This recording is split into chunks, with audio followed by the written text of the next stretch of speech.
Lakkidi law college വിദ്യാർത്ഥി ഷഹീർ ഷൌക്കത്ത് അലിയെ മർദ്ദിച്ച കേസിൽ നെഹ്റു ഗ്രൂപ്പ് മുൻ ചെയർമാൻ പി കൃഷ്ണദാസ് അടക്കം 5 പ്രതികൾക്ക് ഹൈക്കോടതി ജാമ്യം അനുവദിച്ചു. പ്രതികളുടെ അറസ്റ്റ് നിയമപരമല്ലെന്ന് കണ്ടെത്തിയ കോടതി കൃഷ്ണദാസ് ഉൾപ്പെടെയുള്ളവരെ ഉടൻ മോചിപ്പിക്കാനും ഉത്തരവിട്ടു. 1 ലക്ഷം രൂപ വീതം പ്രതികൾ കെട്ടിവെക്കണമെന്നും കോടതി നിർദ്ദേശിച്ചു.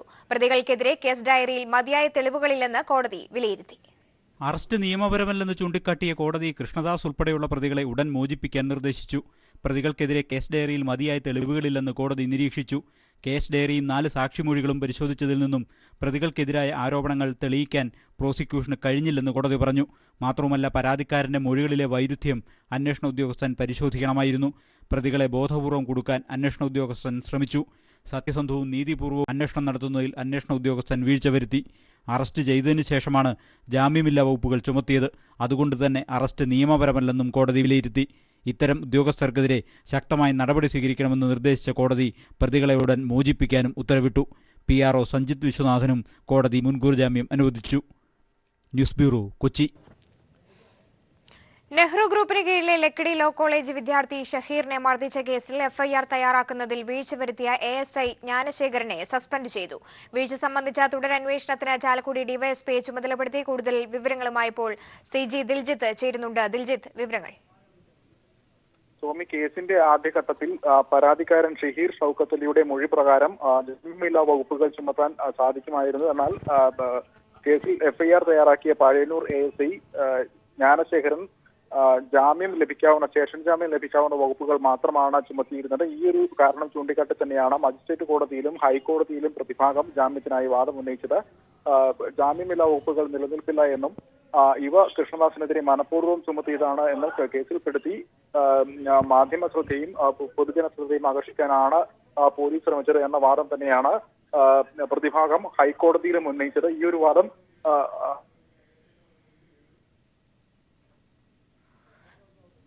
CG ദിൽജിത്താണ് തൃശൂരിൽ നിന്നും വിവരങ്ങൾ നൽകിയത്. മറ്റു വാർത്തകളിലേക്ക്. സെൻകുമാറിനെ DGP സ്ഥാനത്ത് നിന്ന് മാറ്റിയത് വിശ്വാസ്യത സംരക്ഷിക്കാനെന്ന് സർക്കാർ സുപ്രീം കോടതിയിൽ അറിയിച്ചു.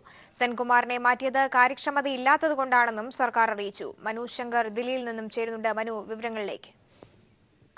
സ്വാമി, സെൻകുമാറിനെ DGP സ്ഥാനത്ത് നിന്ന് മാറ്റിയത് ചില രാഷ്ട്രീയ താല്പര്യങ്ങൾ കൊണ്ട് എന്നാണ് DGP സുപ്രീം കോടതിയിൽ ചൂണ്ടിക്കാട്ടിയിരുന്നത്. ഇത് സംബന്ധിച്ചുള്ള ഹർജിയിൽ ഈ തിങ്കളാഴ്ച സുപ്രീം കോടതി ഒരു നിലപാട് വ്യക്തമാക്കാനിരിക്കെയാണ്. നിലവിൽ സംസ്ഥാന സർക്കാർ ഈ സെൻകുമാറിനെ മാറ്റിയതിന്റെ വിശദീകരണം ഇപ്പോൾ സുപ്രീം കോടതിയിൽ നൽകിയിരിക്കുന്നത്. ഇതിൽ സംസ്ഥാന സർക്കാർ ചൂണ്ടിക്കാട്ടിയിരിക്കുന്നത് കാര്യക്ഷമതയില്ല DGPക്ക് എന്ന് വ്യക്തമായതിനാലും ഇത് സംബന്ധിച്ചുള്ള റിപ്പോർട്ടും മറ്റും ലഭിച്ചതിനാലുമാണ് ഇത്തരമൊരു നടപടിയിലേക്ക് സംസ്ഥാന സർക്കാർ കടന്നത് എന്നാണ് സുപ്രീം കോടതിയിൽ സംസ്ഥാന സർക്കാർ വിശദീകരണം നൽകിയിരിക്കുന്നത്. കാര്യക്ഷമത DGPക്ക് ഇല്ല എന്ന് ബോധ്യപ്പെട്ടതിനാൽ അത്തരമൊരു നീക്കത്തിലേക്കും ക്രമസമാധാന പ്രശ്നങ്ങളിലേക്കും സംസ്ഥാനത്തെ പോലീസ് സേന പോകുന്നു എന്ന് മനസ്സിലാക്കിയതിനാലുമാണ് ഇത്തരമൊരു സ്ഥാനചലനത്തിലേക്ക് സംസ്ഥാന സർക്കാർ തീരുമാനം കൈക്കൊണ്ടത് എന്നുകൂടിയാണ് സുപ്രീം കോടതിയിൽ വ്യക്തമാക്കിയിട്ടുള്ളത്. സെൻകുമാർ സുപ്രീം കോടതിയിൽ അറിയിച്ചിരുന്നത് രാഷ്ട്രീയ താല്പര്യങ്ങൾ കൊണ്ടും ചില രാഷ്ട്രീയ നേതാക്കൾക്കെതിരെ നടപടി സ്വീകരിക്കേണ്ടി വന്നതിനാലും ചില രാഷ്ട്രീയ കേസുകൾ അന്വേഷിക്കേണ്ടി വന്നതിനാലുമാണ് തനിക്കെതിരെ കർശനമായ നടപടികൾ സ്വീകരിച്ചത്. DGP സ്ഥാനത്ത് നിന്ന് മാറ്റിയത് കാലപരിധി പൂർത്തിയാക്കുന്നതിന് മുൻപ് തന്നെ ഇത്തരം ഒരു സ്ഥാനചലനത്തിന് സർക്കാർ തീരുമാനിച്ചതും ഗൂഢലക്ഷ്യത്തോടെയായിരുന്നു എന്നാണ് സെൻകുമാർ വാദിച്ചിരുന്നത്. ഇക്കാര്യത്തിൽ സംസ്ഥാന സർക്കാരിനോട് കഴിഞ്ഞ ആഴ്ച കേസിൽ വാദം കേൾക്കവേ സുപ്രീം കോടതി വിശദീകരണം ആരാഞ്ഞിരുന്നു. ഇതിന് പിന്നാലെ തിങ്കളാഴ്ച ഇക്കാര്യത്തിൽ ഒരു നിലപാട് വ്യക്തമാക്കാൻ ഇരിക്കുകയാണ്. ഈ സാഹചര്യത്തിലാണ് കാര്യക്ഷമത ഇല്ലാത്തത് കൊണ്ടാണ് സെൻകുമാറിനെ മാറ്റിയത് എന്ന് സംസ്ഥാന സർക്കാർ ഇപ്പോൾ സുപ്രീം കോടതിയിൽ അറിയിച്ചിരിക്കുന്നത്. സെൻകുമാറിനെ DGP സ്ഥാനത്ത് നിന്ന് മാറ്റിയത് വിശ്വാസ്യത സംരക്ഷിക്കാനാണെന്ന് സർക്കാർ കോടതിയെ ബോധിപ്പിച്ചു. മനു ശങ്കറിനാണ് ദില്ലിയിൽ നിന്നും വിവരങ്ങൾ നൽകിയത്. മറ്റു വാർത്തകളിലേക്ക്. മലപ്പുറത്തെ കോലിബി സഖ്യം NDA കേരള ഘടകത്തിൽ ഭിന്നത. തുഷാർ വെള്ളാപ്പള്ളിയും CK ജാനുവും പാർലമെന്റ് കൺവെൻഷനിൽ പങ്കെടുത്തില്ല. 12,000 പേർ പങ്കെടുക്കുമെന്ന് പ്രതീക്ഷിച്ച കൺവെൻഷനിൽ എത്തിയത് 1000-ലധികം പേർ മാത്രം. NDA സംസ്ഥാന നേതാക്കളെ അണിനിരത്തി കൺവെൻഷൻ നടത്താനായിരുന്നു മലപ്പുറം പാർലമെന്റ് കമ്മിറ്റിയുടെ തീരുമാനം. ശക്തി പ്രകടനം എന്ന നിലയിൽ മലപ്പുറത്ത് 12,000 പ്രവർത്തകരെ കൺവെൻഷനിൽ പങ്കെടുപ്പിക്കാനും തീരുമാനിച്ചു. എന്നാൽ കോലിബി സഖ്യത്തിലെ അതൃപ്തി മൂലം കൺവെൻഷൻ വിജയം കണ്ടില്ല. NDA സംസ്ഥാന കൺവീനറും BDJS നേതാവുമായ തുഷാർ വെള്ളാപ്പള്ളി, JRS നേതാവ് CK ജാനു എന്നിവർ കൺവെൻഷനിൽ നിന്ന് വിട്ടുനിന്നു. വേദിയിൽ ഉണ്ടായിരുന്നിട്ടും BJP മുൻ സംസ്ഥാന അധ്യക്ഷന്മാരും മറ്റു ഭാരവാഹികളും സംസാരിച്ചില്ല. BJP ദേശീയ സെക്രട്ടറി H രാജ ഉദ്ഘാടനം ചെയ്ത കൺവെൻഷനിൽ സംസ്ഥാന പ്രസിഡന്റ് കുമ്മനം രാജശേഖരനും O രാജഗോപാലും മാത്രമാണ് പ്രസംഗിച്ചത്. ഘടകകക്ഷികളുമായി ആലോചിക്കാതെ മലപ്പുറത്ത് BJP സ്ഥാനാർത്ഥിയെ തീരുമാനിച്ചതിലും ഘടകകക്ഷികൾക്ക് അതൃപ്തിയുണ്ട്. ശക്തനായ സ്ഥാനാർത്ഥിയെ നിർത്തണമെന്നായിരുന്നു BJP പ്രാദേശിക ഘടകത്തിനെന്ന പോലെ NDA ഘടകകക്ഷികളുടെയും നിലപാട്. എന്നാൽ കുഞ്ഞാലിക്കുട്ടിക്കെതിരെ ശക്തനായ സ്ഥാനാർത്ഥി നിർത്താൻ കുമ്മനവും കൂട്ടരും തയ്യാറായില്ല. വിലപേശൽ ശക്തമാക്കുക എന്ന തന്ത്രത്തിന്റെ കൂടി ഭാഗമായാണ് തുഷാറിന്റെ വിട്ടുനിൽക്കലെന്നും അഭിപ്രായമുണ്ട്. BDJSന് കേന്ദ്ര BJP നേതൃത്വം വാഗ്ദാനം ചെയ്ത ബോർഡ് കോർപ്പറേഷൻ ചെയർമാൻ സ്ഥാനങ്ങൾ ഇതുവരെ ലഭിച്ചിട്ടില്ല. മലപ്പുറം തെരഞ്ഞെടുപ്പിന് മുമ്പ് ഇത് വാങ്ങിയെടുക്കുക എന്ന തന്ത്രമാണ് BDJS പയറ്റുന്നത്. AK Latheesh, Malappuram. Babri Masjid തകർത്തതിൽ BJP നേതാക്കൾക്കെതിരായ ഗൂഢാലോചന കുറ്റം ഒഴിവാക്കിയതിനെതിരെയുള്ള ഹർജി പരിഗണിക്കുന്നത് സുപ്രീംകോടതി 2 ആഴ്ചത്തേക്ക് മാറ്റി. കേസിൽ ഇരുവിഭാഗങ്ങളുടെയും വിശദീകരണം എഴുതി നൽകാൻ ആവശ്യപ്പെട്ടാണ് ഏപ്രിൽ 6 കേസ് മാറ്റിയത്. മുതിർന്ന BJP നേതാക്കളായ LK അദ്വാനി, മുരളി മനോഹർ ജോഷി, ഉമാഭാരതി എന്നിവർക്കെതിരെയുള്ള ഗൂഢാലോചന കുറ്റം അലഹബാദ് ഹൈക്കോടതി ഒഴിവാക്കിയിരുന്നു. ഇതിനെതിരെ CBIയും ഹാജി മെഹ്ബാബും നൽകിയ ഹർജിയാണ് കോടതിക്ക് മുന്നിലുള്ളത്. കണ്ണൂർ കരുണ മെഡിക്കൽ കോളേജുകളിൽ സീറ്റുകൾ റദ്ദാക്കിയ ഉത്തരവിൽ മാറ്റമില്ലെന്ന് സുപ്രീംകോടതി. എല്ലാ വശങ്ങളും പരിശോധിച്ചതിന് ശേഷമാണ് തീരുമാനമെടുത്തതെന്ന് കോടതി വ്യക്തമാക്കി.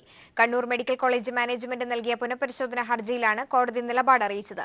കണ്ണൂർ മെഡിക്കൽ കോളേജിലെ 150 സീറ്റുകളും കരുണയിലെ 30 സീറ്റുകളും റദ്ദാക്കിയ ഹൈക്കോടതി ഉത്തരവാണ് കഴിഞ്ഞ ദിവസം സുപ്രീംകോടതി ശരിവച്ചത്. തമിഴ്നാട്ടിൽ നിയമസഭാ ഉപതെരഞ്ഞെടുപ്പിൽ പനീർസെൽവത്തിന്റെ പാർട്ടിക്ക് ഇലക്ട്രിക് പോസ്റ്റും ശശികലയുടെ പാർട്ടിക്ക് ഓട്ടോറിക്ഷയുമാണ് ചിഹ്നമായി അനുവദിച്ചത്. യഥാർത്ഥ AIDMK എന്ന് അവകാശപ്പെട്ട് ഇരുപക്ഷവും രംഗത്ത് വന്നതിനെ തുടർന്ന് പാർട്ടി ചിഹ്നമായി 2 മരവിപ്പിച്ച തെരഞ്ഞെടുപ്പ് കമ്മീഷൻ ഓൾ ഇന്ത്യ അണ്ണാ DMK എന്ന പേര് ഇരുപക്ഷവും ഉപയോഗിക്കാൻ പാടില്ല എന്നും നിർദ്ദേശിച്ചിരുന്നു. കൊല്ലം കുണ്ടറയിൽ 14 വയസ്സുകാരന്റെ ദുരൂഹമരണത്തിൽ പ്രതി വിക്ടറുടെ മകൻ ഷിബുവിനെ പോലീസ് ചോദ്യം ചെയ്തു. മരിച്ച ആൺകുട്ടിയുടെ അമ്മയുടെയും സഹോദരിയുടെയും 2010 കുണ്ടറ SI ആയിരുന്ന R സാബുവിന്റെ മൊഴി DYSP രേഖപ്പെടുത്തും. 10 വയസ്സുകാരിയുടെ മരണത്തിൽ അമ്മയുടെയും മുത്തശ്ശിയെയും വീണ്ടും ചോദ്യം ചെയ്യാനും തീരുമാനിച്ചു. ഇന്നലെ രാത്രി കൊട്ടാരക്കര DYSP ഓഫീസിൽ എത്തിച്ചാണ് ഷിബുവിനെ ചോദ്യം ചെയ്തത്. എന്നാൽ 14-കാരന്റെ മരണത്തിൽ തനിക്ക് പങ്കില്ലെന്ന് ഷിബു പോലീസിനോട് പറഞ്ഞു. മരിച്ച ആൺകുട്ടിയുടെ അമ്മയുടെയും സഹോദരിയുടെയും മൊഴികളും DYSP രേഖപ്പെടുത്തും. വിക്ടറും മകനും ചേർന്ന് മകനെ കൊന്ന് കെട്ടിത്തൂക്കി എന്നായിരുന്നു മാതാവിന്റെ ആരോപണം. 2010 നടന്ന കേസിന്റെ അന്വേഷണ റിപ്പോർട്ടിൽ മരിച്ച കുട്ടിയുടെ ആന്തരിക അവയവ പരിശോധനാ റിപ്പോർട്ട് അന്വേഷണ റിപ്പോർട്ടിനോടൊപ്പം ഇല്ല. ആന്തരിക അവയവങ്ങളുടെ പരിശോധന നടത്തിയിട്ടുണ്ട് എന്നറിയാൻ കുണ്ടറ SI ആയിരുന്ന സാബുവിന്റെയും മൊഴി രേഖപ്പെടുത്തും. അന്വേഷണ റിപ്പോർട്ടിനൊപ്പമുള്ള പോസ്റ്റ്മോർട്ടം റിപ്പോർട്ട് അന്വേഷണ സംഘം പരിശോധിച്ചു. തൂങ്ങി മരിച്ചതായി കണ്ടെത്തിയ ആൺകുട്ടിയുടെ ശരീരത്തിൽ മറ്റു മുറിവുകളോ ക്ഷതങ്ങളോ ഉള്ളതായി റിപ്പോർട്ടിലില്ല. 10 വയസ്സുകാരി പെൺകുട്ടിയുടെ മരണത്തിൽ മുത്തശ്ശിയെയും അമ്മയെയും വീണ്ടും ചോദ്യം ചെയ്യും. കസ്റ്റഡിയിലുണ്ടായിരുന്നപ്പോൾ പറഞ്ഞതിനേക്കാൾ കൂടുതൽ കാര്യങ്ങൾ ഇവർക്ക് അറിയാമോ, കുറ്റകൃത്യങ്ങൾ മറച്ചുവെക്കാൻ ഇവർ ശ്രമിച്ചോ എന്ന കാര്യങ്ങൾ അറിയാനാണ് ചോദ്യം ചെയ്യൽ. ഇരുവരെയും പ്രതി ചേർക്കണോ എന്ന കാര്യവും അന്വേഷണ സംഘം പരിശോധിക്കും. ന്യൂസ് ബ്യൂറോ, കൊല്ലം. പുനലൂരിൽ ആത്മഹത്യ ചെയ്ത 13-കാരൻ പ്രകൃതിവിരുദ്ധ ലൈംഗിക പീഡനത്തിന് ഇരയായെന്ന് പോസ്റ്റ്മോർട്ടം റിപ്പോർട്ട്. കഴിഞ്ഞ 18-നാണ് വിദ്യാർത്ഥി ആത്മഹത്യ ചെയ്ത നിലയിൽ കണ്ടെത്തിയത്. പോലീസ് അന്വേഷണം ആരംഭിച്ചു. കഴിഞ്ഞ 18-ന് പുനലൂർ കരവാളൂരിലെ വീട്ടിലാണ് 13-കാരനെ മരിച്ച നിലയിൽ കണ്ടെത്തിയത്. പോസ്റ്റ്മോർട്ടം റിപ്പോർട്ട് ലഭിച്ചപ്പോഴാണ് ആൺകുട്ടി പ്രകൃതിവിരുദ്ധ പീഡനത്തിന് ഇരയായെന്ന് കണ്ടെത്തിയത്. പോക്സോ നിയമപ്രകാരം കേസ് രജിസ്റ്റർ ചെയ്ത് അന്വേഷണം ആരംഭിച്ചു. പുനലൂർ DYSPയുടെ നേതൃത്വത്തിൽ പ്രത്യേക അന്വേഷണ സംഘം രൂപീകരിച്ചു. അഞ്ചൽ CIക്കാണ് അന്വേഷണ ചുമതല. പ്രതിയെ ഉടൻ കണ്ടെത്തി അറസ്റ്റ് ചെയ്യണമെന്ന് ആൺകുട്ടിയുടെ മാതാപിതാക്കൾ ആവശ്യപ്പെട്ടു. 4 പേരെ പീഡിപ്പിച്ചെന്നാണ് പോസ്റ്റ്മോർട്ടം റിപ്പോർട്ടിൽ. ഇത് ഇന്ന് തെളിവ് എങ്ങനെയായാലും കണ്ടെത്തണം. ഇങ്ങനെ വേറെ കുട്ടിക്ക് ഇങ്ങനെ അവസ്ഥ പറയല്. പീഡനമെന്ന് ഇന്നത്തെ വാർത്തക്കകത്ത് 4 പേരുടെ വിരലടയാളം കണ്ടെന്നോ പീഡനമെന്നൊക്കെ പറയുന്നു. ആരായാലും എന്തുമായാലും ഇത് തെളിയണം. ആരായാലും തീർച്ചയായിട്ടും കണ്ടെത്തിയ കുഞ്ഞുമാരമ്മമാർക്ക് ഇങ്ങനത്തെ ദുരിതത വരരുത്. വീട്ടിൽ ആരുമില്ലാത്ത സമയത്തായിരുന്നു ആൺകുട്ടി വീടിനുള്ളിൽ തൂങ്ങി മരിച്ചത്. സഹോദരിയുടെ സ്കൂളിലെ ആഘോഷ പരിപാടിക്ക് കൊണ്ടുപോകാത്തതിന്റെ വിഷമത്തിൽ ആത്മഹത്യ ചെയ്തെന്നായിരുന്നു ആദ്യം കരുതിയിരുന്നത്. ന്യൂസ് ബ്യൂറോ, കൊല്ലം. സംസ്ഥാന വിള ഇൻഷുറൻസ് പദ്ധതി പുനരാവിഷ്കരിച്ചു. നഷ്ടപരിഹാര തുകയും പ്രീമിയം തുകയും ഉയർത്തിക്കൊണ്ടാണ് പുനരാവിഷ്കരണം. 21 വർഷത്തിന് ശേഷമാണ് വിള ഇൻഷുറൻസ് പുതുക്കുന്നത്. നഷ്ടപരിഹാര തുകയിൽ 10 ഇരട്ടി വരെയാണ് വർധനവെന്ന് കൃഷിമന്ത്രി VS സുനിൽകുമാർ വ്യക്തമാക്കി. സംസ്ഥാനത്ത് 1995 മുതൽ നിലവിലുണ്ടായിരുന്ന വിള ഇൻഷുറൻസ് പദ്ധതിയാണ് 21 വർഷങ്ങൾക്ക് ശേഷം പുനരാവിഷ്കരിക്കുന്നത്. നഷ്ടപരിഹാര തുകയിൽ 10 ഇരട്ടി വരെ വർധനയും വിളയുടെ പ്രീമിയം തുക 50% ഉയർത്തിയുമാണ് പുതുക്കിയതെന്ന് കൃഷിമന്ത്രി VS സുനിൽകുമാർ പറഞ്ഞു. വലിയ വർധനവാണ് ഈ വിള ഇൻഷുറൻസിന്റെ കാര്യത്തിൽ വരുത്തിയിരിക്കുന്നത്. ആ പ്രീമിയം തുകയിൽ നെല്ല്, പച്ചക്കറി, തെങ്ങ് ഈ 3 വിളകളുടെ പ്രീമിയം 95 പ്രീമിയം തന്നെ തുടരാനാണ് ഇപ്പോൾ തീരുമാനിച്ചിരിക്കുന്നത്. എന്നാൽ ബാക്കി എല്ലാ വിളകളുടെയും പ്രീമിയം 50% വർദ്ധിപ്പിക്കാൻ തീരുമാനിക്കുകയും പക്ഷെ ബാക്കി എല്ലാ വിളകൾക്കും കൊടുക്കുന്ന നഷ്ടപരിഹാരം 100% മുതൽ 700% വരെയാണ് നഷ്ടപരിഹാരം വർദ്ധിപ്പിച്ചിരിക്കുന്നത്. പ്രധാനപ്പെട്ട വിളകളായ നെല്ല്, പച്ചക്കറി, തെങ്ങ് എന്നിവയുടെ പ്രീമിയം നിരക്ക് അതുപോലെ തുടരും. എന്നാൽ നഷ്ടപരിഹാര തുക നെല്ല് ഹെക്ടറിന് 35,000 രൂപയാക്കി ഉയർത്തി. കേരളത്തിലെ സാഹചര്യം പരിഗണിച്ച് നെല്ലിന്റെ കാര്യത്തിൽ കീടരോഗബാധ കൂടി നഷ്ടപരിഹാരത്തിനായി പരിഗണിക്കാനും തീരുമാനിച്ചു. പുതുക്കിയ വിള ഇൻഷുറൻസ് പ്രകാരം പച്ചക്കറി പന്തലില്ലാത്തവയ്ക്ക് ഹെക്ടർ 1-ന് 25,000 രൂപയും പന്തലുള്ളവയ്ക്ക് ഹെക്ടർ 1-ന് 40,000 രൂപയാക്കിയും ഉയർത്തി. സംസ്ഥാനത്ത് വരൾച്ച മൂലമുണ്ടായ നാശനഷ്ടമടക്കം ശ്രദ്ധയിൽപ്പെടുത്താൻ കൃഷി, റവന്യൂ മന്ത്രിമാർ കേന്ദ്രമന്ത്രിമാരെ കാണും. ഈ മാസം 28-നാണ് കൂടിക്കാഴ്ച. പ്രാഥമിക കണക്ക് പ്രകാരം വരൾച്ച മൂലം 300 കോടി രൂപയുടെ നാശനഷ്ടമാണ് കണക്കാക്കുന്നത്. News bureau, Thiruvananthapuram. കൊച്ചിയുടെ ആരോഗ്യരംഗത്തിന് കരുത്തു പകർന്ന് 681 കോടി രൂപയുടെ പദ്ധതികൾക്ക് അംഗീകാരം ലഭിച്ചു. പ്രധാനപ്പെട്ട 3 പദ്ധതികൾക്കാണ് കിഫ്ബി തുക അനുവദിച്ചത്. Kochi cancer institute, government medical college, general ആശുപത്രി എന്നിവ സമർപ്പിച്ച പദ്ധതികൾക്കാണ് അന്തിമ അംഗീകാരമായത്. ക്യാൻസർ ഇൻസ്റ്റിറ്റ്യൂട്ടിനും മെഡിക്കൽ കോളേജിനുമായി 310 കോടി രൂപയും എറണാകുളം ജനറൽ ആശുപത്രിക്ക് 61 കോടി രൂപയുമാണ് അനുവദിച്ചത്. ക്യാൻസർ ഇൻസ്റ്റിറ്റ്യൂട്ടിൽ 150 കിടക്കകളുള്ള ആശുപത്രിയുടെയും റിസർച്ച് സെന്ററിന്റെയും നിർമ്മാണത്തിനാണ് തുക അനുവദിച്ചത്. അടിസ്ഥാന സൗകര്യ വികസനത്തിനും ഹോസ്റ്റലുകളും സ്റ്റാഫ് ക്വാർട്ടേഴ്സും ഉൾപ്പെടെയുള്ളവ ഒരുക്കുന്നതിനുമാണ് മെഡിക്കൽ കോളേജിന് തുക അനുവദിച്ചിരിക്കുന്നത്. ബജറ്റിന്റെ ചരിത്രത്തിൽ ആദ്യമായാണ് എറണാകുളം ജനറൽ ആശുപത്രിക്ക് മാത്രമായി തുക വകയിരുത്തുന്നത്. സൂപ്പർ സ്പെഷ്യാലിറ്റി ബ്ലോക്കിന്റെയും ക്യാൻസർ ബ്ലോക്കിന്റെയും നിർമ്മാണത്തിനാണ് 61 കോടി രൂപ അനുവദിച്ചിരിക്കുന്നത്. 2 വർഷത്തിനകം കൊച്ചിയിലെ ആരോഗ്യരംഗം കൂടുതൽ ശക്തിപ്പെടുമെന്ന് CPIM എറണാകുളം ജില്ലാ സെക്രട്ടറി P. രാജീവ് പറഞ്ഞു. ഈ മാസത്തിന് മുൻപായി തന്നെ നിർമ്മാണ പ്രവർത്തനങ്ങൾക്ക് തുടക്കം കുറിക്കാൻ കഴിയുമെന്നാണ് പ്രതീക്ഷിക്കുന്നത്. ക്യാൻസറിൻ്റെ ഒരു 2 വർഷത്തിനുള്ളിൽ ക്യാൻസർ ഇൻസ്റ്റിറ്റ്യൂട്ട് യാഥാർത്ഥ്യമാക്കും. അതുപോലെ തന്നെ മെഡിക്കൽ കോളേജിൻ്റെ 48-49 മാസമാണ് അതിനുവേണ്ടി കാണുന്നത്. അപ്പോൾ 2-3 വർഷത്തിനുള്ളിൽ ഈ ജില്ലയ്ക്കകത്ത് പൊതു ആരോഗ്യ സംവിധാനം വളരെ ശക്തമാകും. സർക്കാർ ആരോഗ്യ മേഖലയിൽ ഈ 3 സംവിധാനങ്ങളും പ്രവർത്തിച്ചു തുടങ്ങുന്നതോടെ സ്വകാര്യ മേഖലയിലെ കൊള്ളയ്ക്ക് വൻ തിരിച്ചടിയാകും. News bureau, Kochi. മലപ്പുറം ഉപതെരഞ്ഞെടുപ്പിനുള്ള മുന്നണികളുടെ പ്രവർത്തനം ഊർജിതമായി. LDF നിയമസഭാ മണ്ഡലം കൺവെൻഷനുകൾ ഇന്ന് ആരംഭിക്കും. UDF കൺവെൻഷനുകൾ ഇന്ന് പൂർത്തിയാകും. സ്ഥാനാർത്ഥികളുടെ പര്യടനം ശനി, ഞായർ ദിവസങ്ങളിലാണ് തുടങ്ങുക. പാർലമെന്റ് മണ്ഡലം കൺവെൻഷന് ശേഷം മുന്നണികൾ താഴെത്തട്ടിൽ പ്രവർത്തനം സജീവമാക്കുന്നതിന്റെ തിരക്കിലാണ്. LDFന്റെ പെരിന്തൽമണ്ണ, മങ്കട, കൊണ്ടോട്ടി നിയമസഭാ മണ്ഡലം കൺവെൻഷനുകൾ ഇന്ന് നടക്കും. മന്ത്രിമാരടക്കമുള്ള നേതാക്കൾ വൈകിട്ട് ചേരുന്ന കൺവെൻഷനെത്തുമെന്ന് election committee convener EN Mohandas പറഞ്ഞു. സംസ്ഥാന മന്ത്രിമാരുൾപ്പെടെയുള്ള നേതാക്കൾ ഈ കൺവെൻഷനുകളിൽ പങ്കെടുക്കുന്നുണ്ട്. തുടർന്ന് 25-ാം തീയതിയോടുകൂടി സ്ഥാനാർത്ഥിയുടെ പര്യടനം ആരംഭിക്കുകയാണ്. പെരിന്തൽമണ്ണ മണ്ഡലത്തിൽ നിന്നാണ് 25-ാം തീയതി സ്ഥാനാർത്ഥി പ്രചരണം നടത്തുന്നത്.